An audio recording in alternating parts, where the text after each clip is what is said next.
Hello students, hope you all are doing well.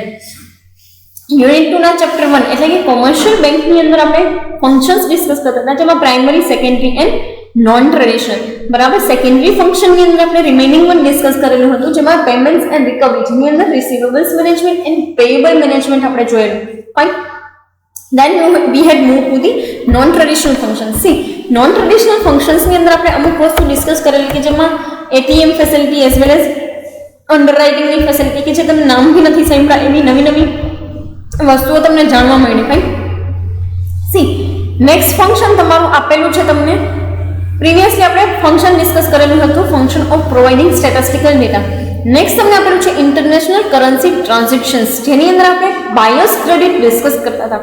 C, bias ક્રેડિટનો concept normally છે કેવો, તો કે મારા કોઈ ઇમ્પોર્ટરને જે છે એ લોન જોઈએ છે એ કન્ટ્રીની અંદર મને રીપે કરવા માટે, બરાબર. એટલે કરે કેવું તો કે એ છે ને લોન અપ્લાય કરે તો સીધા પૈસા મારા ખાતામાં જમા થઈ જાય, પણ લોન એના નામની, બરાબર. That is known as the bias credit. આવી બાયસ ક્રેડિટ આપણા જે છે એને ક્રેડિટ વર્થીનેસ આપવાથી મળે છે, બરાબર. એટલે કે આપણે એ કોઈ પણ બેંકને આપણે એવું લખીને આપીએ કે ભાઈ આ વ્યક્તિ જે છે સારો છે રીપે કરી દે છે, તો એના બિહાફમાં આપણા કહેવાથી એ લોકોને બાયસને ક્રેડિટ મળે છે કે 3 મંથ્સનો કે 6 મંથ્સનો જે કાંઈ પણ ડ્યુરેશન હોય એ ટાઈમ પીરિયડ માટે એ લોકોને ક્રેડિટ મળે. ફાઇન. સો એ વેથી તમે જોવા જાઓ તો આની અંદર ઇન્ટરેસ્ટ રેટ જે છે એ ઇન્ટરનેશનલ લેવલના લાગતા હોય છે. ફાઇન. તો ત્યાંની જે કોઈ પણ બેંક હશે એ પોતાના વેથી ઇન્ટરેસ્ટ રેટ લગાડી અને ક્રેડિટ આપે છે. આવી જ રીતનો એક કન્સેપ્ટ છે સપ્લાયર્સ ક્રેડિટ, બરાબર. એટલે કે સપ્લાયર હોય ને એના સાઈડથી ક્રેડિટ પ્રોવાઈડ કરવામાં આવે. એટલે હું અત્યારે લોન લઈ લઉં છું અને મારે કોઈ બી વસ્તુ સપ્લાય કરવા માટે જોઈએ છે તો હું અત્યારે લોન લઉં છું, બરાબર. એ બી ઇન્ટરનેશનલ લેવલને એક્સપોર્ટ કરવા માટે મારે અત્યારે અમુક ટ્રાન્સપોર્ટેશન કોસ્ટ માટેના પૈસા જોઈએ છે. સો that is known as the suppliers credit. એમાં બી સેમ વેથી જે કોઈ પણ છે એ ઇન્ટરનેશનલ લેવલના ઇન્ટરેસ્ટ લાગતા.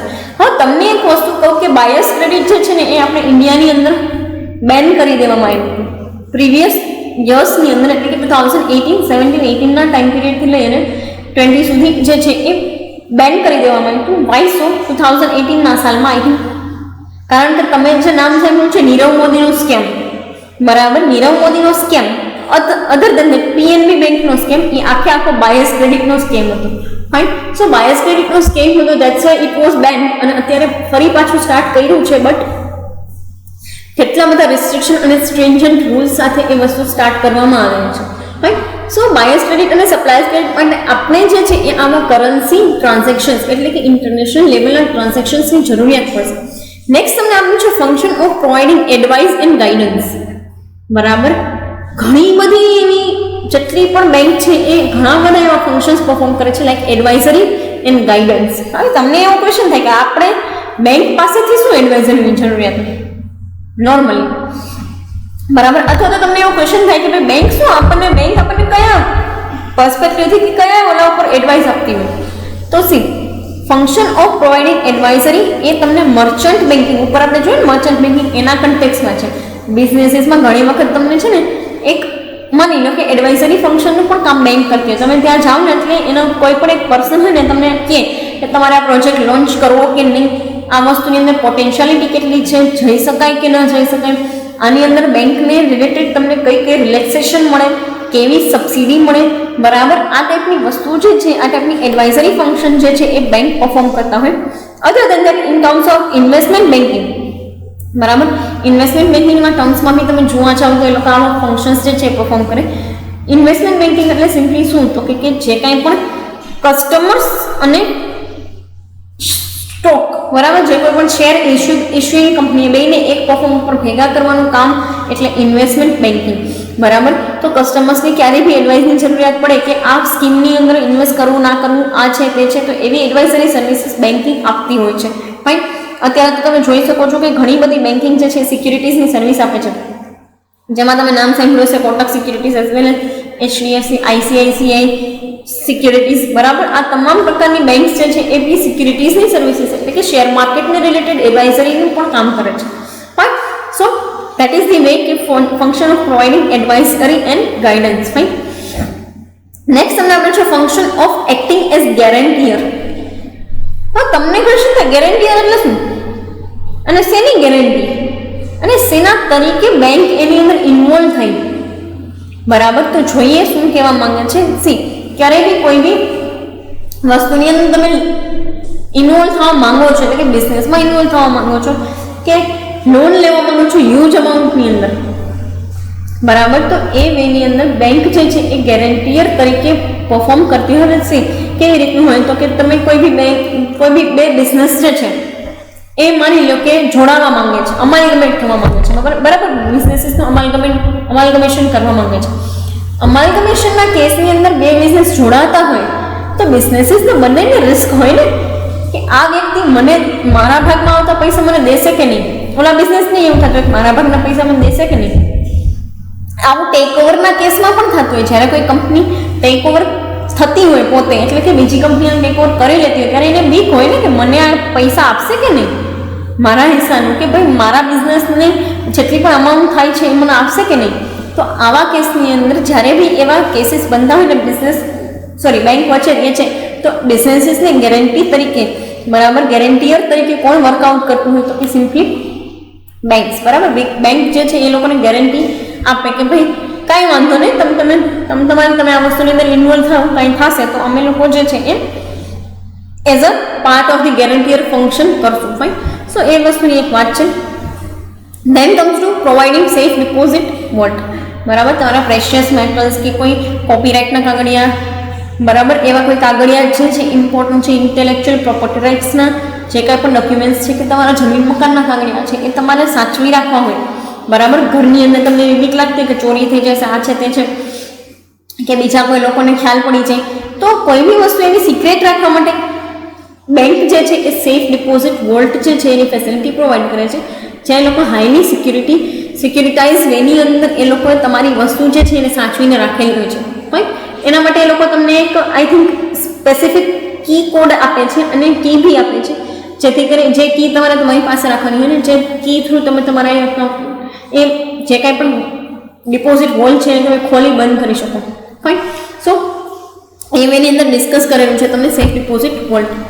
હા, નેક્સ્ટ તમને આપેલું છે ફંક્શન ઓફ મની ટ્રાન્સફર, બરાબર. મની ટ્રાન્સફરનું ફંક્શન આપેલું છે. હવે આ મની ટ્રાન્સફરનું ફંક્શન નોર્મલી બધી બેંક કરતી હોય છે. મની ટ્રાન્સફરનું ફંક્શન નોર્મલી બધી બેંક કરતી હોય છે, જેની અંદર તમે જોયું છે NEFT, RTGS એન્ડ IMPS, બરાબર. ત્રણે ત્રણ વસ્તુ તમે જોયેલી છે. National electronic fund transfer, RTGS એટલે કે real time gross transfer of amount or fund, બરાબર. એઝ વેલ IMPS ઇન્ટરનેશનલ લેવલનું મની ટ્રાન્સફર જે છે એનું ફંક્શન. આ તમામ પ્રકારના મની ટ્રાન્સફરના ફંક્શન્સ જે છે એ બેંક કરે છે. સીધી વસ્તુ છે, તમારે કોઈના અકાઉન્ટમાં પૈસા ટ્રાન્સફર કરવા છે, એક બેસ્ટ વે તો હવે એ થઈ ગયો છે કે તમે mobile banking through, Paytm through, કોઈ બી વસ્તુ, કોઈ બી એક એપ્લિકેશન થ્રુ બી તમે પૈસા ટ્રાન્સફર કરી શકો છો. એમાં net banking, mobile banking, IMPS, RTGS, NEFT, બરાબર. આ તમામ પ્રકારની વસ્તુ પણ એની અંદર આવી જાય છે. NEFT ને RTGS નું ફૂલ ફોર્મ ના આવડતું હોય તો લખી લો તમારા બુકની અંદર, national electronic fund transfer, NEFT, RTGS real time gross settlement. બંનેની અંદર શું ડિફરન્સ છે? NEFT તમે કરાવો છો તો એ વિધિન ધી, બરાબર, વિધિન ધી હાર જે છે એ તમારા પૈસા ટ્રાન્સફર થઈ જાય છે, જેની લિમિટ ડેલી 50,000 ની હોય છે. RTGS જેની લિમિટ ડેલી 2 લાખ રૂપીસની હોય છે, જેને ટ્રાન્સફર થતાં અપ્રોક્સિમેટલી 5 to 6 hours ટાઈમ લાગે છે. Fine. This both are the quick money transfer જે કહી શકાય કે ઇન્સ્ટ્રુમેન્ટ. અધર દેન દેટ તો મોબાઈલ બેન્કિંગ છે, IMPS છે, બરાબર, જેમાં તમે 5 જ મિનિટની અંદર પૈસા ટ્રાન્સફર કરી શકો. સો એ તો બધી આખી અત્યારની ટેકનોલોજી છે, જેમાં મોબાઈલ બેન્કિંગ ઇન્વોલ્વ થઈ ગયું છે, જેમાં પેટીએમ, જીપે એટલે કે ગૂગલ પે, બરાબર, આવી તમે વસ્તુઓને યુઝ કરો છો. નેક્સ્ટ તમને આપેલું છે ફંક્શન એઝ રેફરી. રેફરી એટલે શું? તમને એવો ક્વેશ્ચન થાય ને, રેફરી એટલે શું? તો એના માટે આપણે પહેલા 12મું ફંક્શન ડિસ્કસ કરીએ, બરાબર. 12th નંબરનું ફંક્શન ડિસ્કસ કરીએ. Function of issuing travellers cheque and reference letter. Travellers cheque અને રેફરન્સ લેટર બંને વસ્તુ શું છે એ તમને કહી દઉં. તમે જ્યારે અબ્રોડ ટ્રાવેલ કરવા જાઓ ને તો ત્યારે તમારે અમુક પૈસાની જરૂરિયાત પડે. બધાય પૈસા તમારે કેશની અંદર કેરી નથી કરવા, તો તમે તમારી બેંક પાસેથી ટ્રાવેલર્સ ચેક લખાવી શકો છો, જે ત્યાં એઝ અ બેરર ચેક લેવામાં આવશે અને ગમે તે જગ્યાએ ગમે તે બેંકમાં ડિપોઝિટ કરવાથી તમને પૈસા મળી જશે. That is known as the travellers cheque. Fine. So એક વસ્તુ છે કે તમારે એના માટે પહેલેથી પૈસા ભરી રાખવા પડે, તમારા બેંક અકાઉન્ટમાં ડિપોઝિટ રાખવા પડે 5 લાખ 10 લાખ રૂપિયા, જેવી તમારું યુસેજ. બરાબર. હવે તમે 10 લાખ રૂપિયા મેન્ટેન રાખ્યા છે ને અહીંયાથી 5 લાખનો તમે ટ્રાવેલર્સ ચેક ઇસ્યુ કરાવીને જાઓ છો, તો તમને એ 5 લાખ રૂપીઝના પૈસા જે છે એ ત્યાં તમે ગમે ત્યાં નાખશો તો તમને ઇસ્યુ તમે ગમે ત્યાં એ આપશો બેરર ચેક તરીકે, તમને એ લોકો જે છે એ ડોલરના ટર્મ્સમાં મની આપશે. Fine. This is the purpose of travellers cheque. Next come to the reference letters. See reference letter શું છે તો કે તમે અહીંયાથી જ્યારે અબ્રોડ જાઓ ને તો તમે એ ટ્રાવેલર ચેક લઈને જાઓ છો તો તમારે એના માટે એક રેફરન્સ લેટર જોશે તમારી બેંક સાઈડથી લખેલો. શું કામ? કેમ કે ટ્રાવેલ ચેક તમે ત્યાં નાખો છો ને પછી ચેક બાઉન્સ થાય તો એટલા માટે તમારે ક્રેડિટ વર્ધીને સાબિત કરવા માટે બેંક સાઈડથી તમારે એક એવું રેફરન્સ લેટર જોશે જેમાં લખેલું કે ના ભાઈ આ વ્યક્તિ જે છે એ સારો માણસ છે ને એ પૈસા જે છે એના ખાતામાં પડેલા જ છે અને તમારે કોઈ પણ પ્રકારે ચેક બાઉન્સ થશે નહીં. આવો એક રેફરન્સ લેટર લખેલો જોઈએ. અને અહીંયા જ નહીં, આ રેફરન્સ લેટરની યુઝફુલનેસ તમારા ઇન્ટરનેશનલ જે છે એ બિઝનેસની અંદર હોય, જેમાં તમે ક્રેડિટ વર્ધીનેસ બતાડી શકો તમારા બિઝનેસને જ્યારે તમે ઇમ્પોર્ટ એક્સપોર્ટના ટ્રાન્ઝેક્શન કરો છો ત્યારે. રાઈટ. સો રેફરન્સ લેટરનું પણ એક ફંક્શન છે બેંકનું. હવે સી એક વસ્તુ તમે જો ટ્રાવેલર્સ ચેક અને રેફરન્સ લેટરનું ફંક્શન જે છે એને આપણે રેફરી તરીકે ઉપર કનેક્ટ કરીએ. રેફરી તરીકેનું કામ શું છે તો કે રેફરન્સ આપવું. રેફરી તરીકે વર્ક કરવાનું કામ શું તો કે રેફરન્સ આપવું. રેફરન્સ આપું છું હું એને કે ભાઈ આ વ્યક્તિ ક્યારેય ડિફોલ્ટ નહીં થાય. ડિફોલ્ટ એટલે નાદાર નહીં થઈ જાય. એની પાસે પૈસા છે, એના બેંક અકાઉન્ટમાં મેન્ટેન કરે છે અને એના અકાઉન્ટમાંથી તમે પૈસા ઉપાડશો તો તમારો ચેક બાઉન્સ થશે નહીં. બરાબર. તો આ બધું કામ જે છે એ ફંક્શન કોનું છે તો કે રેફરી તરીકેનું બેંકનું, જેમાં એ શું કરે છે તો કે ટ્રાવેલર્સ ચેકના રેફરન્સ લેટર્સ જે છે એને ઇસ્યુ કરે છે. નેક્સ્ટ તમને એક વસ્તુ આપેલી છે function of providing safe custody service. Safe custody service જે છે એ બેન્કિંગ પ્રોવાઈડ કરે છે, એટલે કે તમારા પૈસા જે છે એ બેંક જે છે એ સેફલી રાખી મૂકે છે. એની પાસે પોતાની કસ્ટડીની અંદર પોતાના જે કહી શકાય કે એક કંટ્રોલિંગની અંદર.